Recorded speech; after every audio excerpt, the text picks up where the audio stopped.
Emotional intelligence is how you deal with life. You know, I just learned that I'm a violent communicator. I know y'all probably wouldn't believe that. But violent communication goes to the theory that subconsciously we speak from a war mind to be either offensive or defensive. So I notice when I send things in short form, it lacks empathy, right? Because now a person can't properly understand me. The beauty about high-level conversations is it make it very hard to be misunderstood because I got out the full context of my point. So when we're talking about emotional intelligence, the thing about men lack emotional experience. Women grow up dealing with their emotions more than men. So when that is the reason that they mature at a faster rate than men, right? See, women are more equipped to deal with the low-level details. Men are more of the high-level concepts.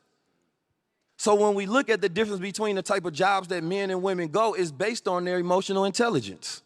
So you as a man, when you learn how to deal with the spirit of yourself, then you can deal with your woman correctly, right? The problem is we get angry because we don't know how to identify the feeling. Have you been, are you jealous? Is this a jealous NGG that you putting out? Jealousy is when you see somebody have something and you don't want them to have it. You want it for yourself.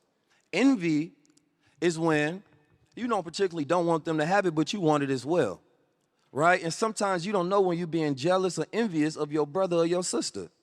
But see, that emotional intelligence allows you to identify those factors and those flaws and bring them to light. Because the Honorable Minister Louis Farrakhan said, when children start to experiment with sex, they do it in the dark. Because even a child has the innate nature that that is wrong, so they don't do it in the light. So when we work on our shadow selves, and that's dealing with who you really are, who you don't show the world, that if they seen this, would they still love me? But when you have the emotional intelligence to identify that and you act in a fearless manner, because courage is acting in the face of fear, not in the absence of it. So people ask me all the time, how do I become fearless? You have to act even when that feeling starts to creep up on you and try to stop you.